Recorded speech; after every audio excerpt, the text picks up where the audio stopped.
سونی نے تعجب کے ساتھ ناگواری کا اظہار بھی کیا۔ فون نہیں کیا، صبح سے انتظار کر رہی ہوں۔ پھر ایک دم اچھل کر بولی، چلو ذرا تم اس کا نمبر ملاؤ تو مجھے اس سے ضروری بات کرنی ہے۔ تو آپ خود کر لیں۔ سونی کا اٹھنے کو دل نہیں چاہ رہا تھا۔ نہیں تم چلو۔ وہ زبردستی سونی کو اٹھا کر ٹیلی فون کے پاس لے آئی اور ریسیور اٹھا کر اسے نمبر ڈائل کرنے کو کہا تو سونی نے محض جان چھڑانے کو فوراً نمبر ڈائل کر دیے۔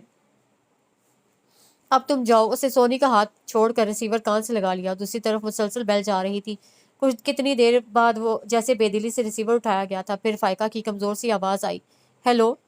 کہاں مر گئی تھی؟ اسے فائقہ کی آواز سنتے ہی غصے سے کہا، کون؟ رابعہ۔ ادھر اسے تصدیق چاہی، ادھر یہ تو نک کر بولی، کس خوش فہمی میں مت رہنا، فون میں نے نہیں سونی نے کیا ہے۔ کیسی ہو؟ امی ابو کیسے ہیں؟ فائقہ کے لہجے کی مایوسی اور حسرت اسے محسوس ہی نہیں کی اور اپنی دھن میں بولی، میں بالکل ٹھیک ہوں اور تمہیں ایک بات بتانا چاہتی ہوں۔ بتاؤ۔ میں ایک ایڈورٹائزنگ کمپنی میں جاب کے لیے گئی تھی اور وہاں پتہ ہے کیا ہوا؟ انٹرویو کے بعد انہوں نے مجھے ماڈلنگ کی آفر کر دی، جو اس وقت تو مجھے ناگوار گزری تھی، لیکن اب سوچنے کے بعد میں نے فیصلہ کر لیا ہے کہ میں ضرور کروں گی۔ اسے یقین تھا کہ فائقہ نہ صرف اختلاف بلکہ روکنے کی بھرپور کوشش کرے گی، لیکن اس کے برعکس ادھر سے بہت دھیما جواب آیا تھا، اچھا۔ ہاں، وہ متعجب ہوئی۔ تم نے اعتراض نہیں کیا، نہ ہی دادی بن کر مجھے سمجھانے کی کوشش؟ فضول ہے، افسردگی سے کہا گیا تو اس بار وہ کچھ ٹھٹکی تھی۔ سنو، تم ٹھیک تو ہو؟ ادھر خاموشی چھا گئی۔ فائقہ، بتاؤ نا کیا ہوا ہے تمہیں؟ اسے تیز ہو کر پکارا، تب بھی مختصر جواب آیا تھا، کچھ نہیں۔ کچھ تو ہے، کیا تمہاری ساس سر پر کھڑی ہے؟ اسے اچانک خیال آنے پر پوچھا، نہیں۔ اور شہریار وہ کہاں ہے؟ وہ جلدی جلدی سوال کر کے اصل بات تک پہنچنا چاہتی تھی، آفس۔ پھر تم ایسے بات کیوں کر رہی ہو، ڈر کر؟ نہیں تو۔ اچھا آؤ گی کب؟ اتنے دن ہو گئے۔ وہ جراح کرنے لگی، آؤں گی۔ ادھر وہی اختصار تھا، کل آ جاؤ۔ کل نہیں، کل شہری لندن جا رہے ہیں، اس کے بعد آؤں گی۔ اچھی بات ہے، پرسوں آ جانا، میں انتظار کروں گی۔ اسے کہہ کر سلسلہ منقطع تو کر دیا، لیکن مطمئن نہیں ہوئی، جیسے ہمیشہ اسے یقین ہو جاتا تھا کہ جو اسے کہا ہے وہی ہوگا، تو اب ایسا نہیں لگ رہا تھا۔ جب بھی کچھ دیر وہیں کھڑی اس تمام گفتگو کو سوچتی رہی، پھر سیدھی امی کے پاس آ کر پوچھنے لگی، امی، فائقہ کو آئے ہوئے کتنے دن ہو گئے ہیں؟ فائقہ کو؟ امی سوچنے لگی تو وہ جھنجھلا کر بولی، آپ تو دن گننے بیٹھ گئی، ایک ہفتے سے زیادہ ہو گیا ہے نا؟ پھر یہ کہ آپ کو اس کی خیر خیریت معلوم کر لینی چاہیے، مجھے وہ ٹھیک نہیں لگ رہی۔ اسے کہا تو امی پریشان ہو گئیں، تمہیں کیسے پتا؟ ابھی فون کیا تھا اسے، ڈری سہمی ہوئی آواز، یوں لگ رہا تھا جیسے ساس اس کے گلے پر چھری رکھے کھڑی ہوں۔ اسے کہا تو امی فوراً بولی، اس کی ساس ایسی نہیں ہے۔ بات سنیں امی، میرے ساتھ جو ہوا سو ہوا، اگر خدا نہ خواستہ فائقہ کے ساتھ کچھ برا ہوا تو میں زمین آسمان ایک کر دوں گی۔ وہ یکدم غصے میں آ کر چیخی تھی، یا اللہ، یہ تمہیں کیا ہو گیا ہے؟ مجھے کچھ نہیں ہوا، جا کر اس کی خبر لیں، وہ خود سے کبھی کچھ نہیں بتائے گی۔ وہ امی کو پریشان چھوڑ کر پیر پٹکتی ہوئی ان کے کمرے سے نکل گئی تھی۔ اس کا دل اگر فائقہ کو جھٹلانے پر آمادہ نہیں تھا تو ذہن اس حقیقت کو بھی تسلیم نہیں کر پا رہا تھا کہ اس کی ماں کسی کی مجبوری سے فائدہ اٹھا سکتی ہے۔ فائقہ کے جانے کے بعد اس نے ہر بات کو بار بار سوچا تھا اور اتنا ہی الجھتا گیا تھا، اور چونکہ یہ طے تھا کہ دونوں میں سے کوئی ایک ہی سچ ہو سکتا ہے، اس لیے وہ زیادہ پریشان ہو گیا تھا کہ دونوں ہی اسے بے حد عزیز تھیں، ایک دل تو دوسری جان، وہ کس کا خون کرے؟ آخر بہت تھک کر اسے فیصلہ وقت پر چھوڑتے ہوئے اپنے رب سے بہت عاجزی سے التجا کی تھی کہ جو بھی حقیقت ہے اس پر واضح کر دے۔ اس کے بعد وہ بہت رویا تھا کیونکہ اندر سے بہت خوفزدہ تھا۔ اس کے باوجود ایک خیال کی گرفت مضبوط تھی کہ فائقہ کا کیا ہوگا، اور صرف اس کی سیکیورٹی کا سوچ کر ہی وہ اس وقت اپنے لیگل ایڈوائزر ابرار قریشی کے پاس آیا تھا۔ آہا شہریار، آؤ آؤ، کیسے آنا ہوا؟ ابرار قریشی نے اسے دیکھ کر خوشی کے اظہار کے ساتھ کہا تو وہ مروتاً بولا، آپ سے ملنے کو دل چاہا آ گیا۔ ماشاء اللہ، آؤ بیٹھو، بیگم صاحبہ کیسی ہیں؟ ابرار قریشی اپنی چیئر چھوڑ کر اس کے پاس آ گئے تھے اور اس کا مسافے کے لیے بڑھا ہوا ہاتھ تھام کر اپنے ساتھ صوفے پر بٹھاتے ہوئے بیگم آفندی کے بارے میں پوچھا تو اس کے سینے سے آپ ہی آپ گہری سانس خارج ہو گئی تھی۔ ٹھیک ہے، اور تمہاری مسز؟ ٹھیک ہے وہ بھی، میں اس کے لیے بہت پریشان ہوں۔ وہ اندر سے اتنا ڈسٹرب تھا کہ فوراً ہی اصل بات کی طرف آ گیا۔ خیریت، کیا پریشانی ہے؟ ابرار قریشی ایک دم سنجیدہ ہو گئے تھے۔ پریشانی؟ اس نے چند لمحے توقف کیا، پھر کہنے لگا، آپ تو جانتے ہیں میری زندگی کا کوئی بھروسہ نہیں، یہاں کوئی بھی اپنی زندگی کی ضمانت نہیں دے سکتا بیٹا، ابرار قریشی نے کہا۔ آپ ٹھیک کہہ رہے ہیں، لیکن میرا معاملہ اور ہے اور میں اس پر بحث نہیں کرنا چاہتا کیونکہ میرے پاس وقت بہت کم ہے۔ اگر آپ سہولت سے میری بات سن لیں تو میں آپ کا ممنون ہوں گا۔ اس نے کہا تو ابرار قریشی اسے دیکھتے ہوئے بولا، کیا بات ہے، تمہاری طبیعت؟ یہ سب چھوڑیں ابرار صاحب، بس آپ میری بات سنیں۔ میں کل لندن جا رہا ہوں، اور گو کہ پہلی بار نہیں جا رہا، ہمیشہ کی طرح میں پر امید بھی نہیں ہوں۔ مایوس بھی نہیں ہونا چاہیے تمہیں، بلکہ مجھے تمہاری مایوسی پر حیرت کے ساتھ افسوس بھی ہو رہا ہے۔ تم ماشاءاللہ اتنے باہمت ابرار صاحب پلیز، وہ عاجزی سے ٹوک کر بولا، آپ مجھ سے یہ باتیں نہیں کریں، چلو تم اپنی کہو کیا چاہتے ہو؟ ابرار قریشی نے کہہ کر یوں نشست کا انداز بدلا جیسے اب وہ صرف اس کی سنیں گے، اور وہ قدرے رک کر کہنے لگا، ایسا ہے ابرار صاحب کہ میری بیوی میرے بچے کی ماں بننے والی ہے، اور یہ تو میں جانتا ہوں کہ میرے بعد میری ہر شے کا وارث میرا بچہ ہوگا، لیکن اسے بڑا ہونے میں ظاہر ہے بہت وقت لگے گا، اور میں چاہتا ہوں اس سے پہلے میں نگران اپنی بیوی کو بنا دوں، اور اسپیشلی یہ گھر آفندی لاڈج میں اپنی بیوی بچوں کے نام کرنا چاہتا ہوں۔ اس وقت آپ کے پاس اسی کام کے لیے آیا ہوں کہ آپ فوراً یہ کاغذات تیار کر لیں اور کل رات سے پہلے مجھ سے سب سائن کروا لیں۔ وہ اپنی بات ختم کر کے انہیں دیکھنے لگا تو ابرار قریشی نظریں چرا کر جانے کیا سوچنے لگے تھے۔ میں جانتا ہوں وقت بہت کم ہے، لیکن یہ بہت ضروری ہے۔ اس نے جو سمجھا اسی حساب سے کہا تو ابرار قریشی نے چونک کر اسے دیکھا، پھر بلا ارادہ نفی میں سر ہلانے لگے۔ آپ کوشش تو کریں، کل کا پورا دن ہے آپ کے پاس۔ نہیں بیٹا، یہ ناممکن ہے۔ ان کے صاف جواب پر اس نے جرح کی، کیوں ناممکن ہے؟ کیونکہ آفندی لاڈج تمہاری ملکیت نہیں ہے، نہ ہی بیگم صاحبہ کی، انہوں نے کہا تو اسے نہ صرف بہت عجیب سا لگا بلکہ ہرٹ بھی ہوا تھا۔ جب ہی کچھ دیر خاموش رہا، پھر بس اسی قدر پوچھا تھا، پھر اب میں تمہیں کیا بتاؤں؟ ایسا کرو تم لندن سے آ جاؤ اس کے بعد۔ میں لندن نہیں جا رہا، وہ اچانک ٹھٹک کر حتمی انداز میں بولا تھا۔ آپ جو بھی بات ہے ابھی بتائیں، تم بتاؤ کیا معلوم کرنا چاہتے ہو؟ ابرار قریشی نے پہلو تہی کرتے ہوئے پوچھا تو وہ کچھ دیر انہیں دیکھتا رہا، پھر سوچتے ہوئے انداز میں بولا تھا، اس کا مطلب ہے کوئی بات ہے جو مجھ سے چھپائی جا رہی ہے، کیوں ابرار صاحب؟ نہیں نہیں بیٹا، ایسی کوئی بات نہیں ہے، ابرار قریشی نے اسے تسلی دی تو وہ سوچنے کے بعد پوچھنے لگا، ڈیڈی کی تمام پراپرٹی میں میرا کیا ہے جسے میں فائقہ کے نام کر سکوں؟ ابرار قریشی نے فوری جواب سے بچنے کی خاطر اٹھ کر الماری کھولی اور اس میں سے تلاش کر کے ایک فائل نکال کر دوبارہ اس کے پاس بیٹھتے ہوئے بظاہر سرسری سے انداز میں بولے تھے، اکیلے تمہارا کچھ بھی نہیں ہے شہریار، اور شراکت میں سب کچھ تمہارا ہے۔ کیا مطلب؟ اس نے الجھ کر دیکھا تو ابرار قریشی وضاحت کرتے ہوئے بولے، جیلانی صاحب نے اپنی آخری وصیت میں بیٹی کا حصہ الگ کر کے باقی تمام منقولہ اور غیر منقولہ جائیداد تم دونوں بھائیوں کے نام لکھوائی تھی۔ بھائیوں؟ وہ مزید الجھا۔ ہاں، شاید تمہیں بیگم صاحبہ نے جیلان صاحب کی پہلی بیوی اور بچوں کے بارے میں بتایا ہو۔ جی، اسے فوراً اعتراف کیا تو ابرار قریشی کہنے لگے، میں انہی کی بات کر رہا ہوں، اسفند یار تمہارا بڑا بھائی ہے اور ہر شے میں تمہارا حصے دار۔ اگر تم کوئی چیز بیچنا یا کسی کے نام کرنا چاہو گے تو اس کے لیے تمہیں پہلے اسفند یار سے طے کرنا ہوگا کہ آیا وہ تمہارے حق میں دستبردار ہو رہا ہے یا تم سے اس کی قیمت وصول کرے گا۔ تم میری بات سمجھ رہے ہو نا؟ وہ کتنی دیر پرسوچ انداز میں سر ہلاتا رہا، پھر اچانک یاد آنے پر کہنے لگا، لیکن ابرار صاحب، میں نے تو سنا تھا کہ وہ ڈیڈی کی فرسٹ وائف اور بچے کسی ایکسیڈنٹ کا شکار ہو گئے تھے۔ یہ بات خود جیلان صاحب نے پھیلائی تھی، لیکن ایسا ہوا نہیں تھا، ابرار قریشی نے کہا تو وہ پھر الجھ گیا۔ کیوں؟ ڈیڈی نے ایسا کیوں کیا؟ جیلان صاحب نے ایسا کیوں کیا؟ ابرار قریشی اسے دیکھے گئے، جانے کیا جاننا چاہتے تھے، جبکہ وہ ان کی نظروں سے الجھن محسوس کرنے لگا تھا۔ آخر عاجز آ کر بولا، ابرار صاحب، آپ کیوں میری برداشت کا امتحان لے رہے ہیں؟ صاف بات کیوں نہیں کرتے؟ میں دیکھ رہا ہوں تم میں کتنا حوصلہ ہے، انہوں نے کہا تو وہ فوراً بولا، بہت بہت حوصلہ ہے۔ اچھی بات ہے۔ ابرار قریشی نے فائل کھول کر ایک لفافہ نکالا اور اس کی طرف بڑھا کر کہنے لگے، یہ تمہارے ڈیڈی کی تحریر ہے، تمہارے نام اسی دن کے لیے انہوں نے میرے پاس امانت رکھوائی تھی اور کہا تھا کہ جب تم مجھ سے پراپرٹی اور ان کے بیوی بچوں کے بارے میں سوال کرو تب یہ میں تمہیں دے دوں۔ اس نے لفافہ تھام لیا، لیکن حیران نظریں ابرار قریشی پر تھیں۔ تم یہ دیکھو، میں ابھی آتا ہوں۔ ابرار قریشی نے اس کا کندھا تھپکا، پھر اٹھ کر باہر چلے گئے تو اس کی نظریں لفافے پر آن ٹھہری۔ ڈیڈی؟ ہونٹوں کی بے آواز جنبش کے ساتھ ہی اس کے احساسات جاگنے لگے تھے۔ دل کبھی پوری قوت سے دھڑکنے لگتا اور کبھی اتھاہ گہرائیوں میں اترتا محسوس ہوتا، اور جب اس نے لفافہ چاک کیا تو اس کے ہاتھ کانپ رہے تھے، جانے خوشی تھی یا خوف، وہ خود نہیں سمجھ پا رہا تھا۔ شہریار، میرے بچے، وہ یہیں پر ہی اٹک گیا تھا کیونکہ آنکھیں اچانک پانیوں سے بھر گئی تھیں۔ پھر یوں لگا جیسے ڈیڈی اس کے سامنے آ کھڑے ہوئے ہوں۔ پوری شدتوں سے انہیں محسوس کرتے ہوئے اس نے صوفے کی بیک پر سر رکھ کر آنکھیں بند کر لیں۔ کتنے لمحے سرک گئے، مدتوں بعد اس ہستی نے اسے پکارا تھا جس کی شفقتوں کے لیے اگر وہ ترسا نہیں تھا تو سوچا ضرور تھا۔ اس کا دل اچانک اس آغوش میں بیٹھنے کو مچلنے لگا تھا جسے جانے کس احساس میں گھر کر اسے پکارا تھا، شہریار، میرے بچے۔ اور اس احساس کو چھونے کے لیے ہی اس نے آنکھیں کھولی تھیں۔ پھر اس کی نظریں تحریر پر پھسلتی چلی گئیں اور اسی رفتار سے اس کا دل ڈوب رہا تھا۔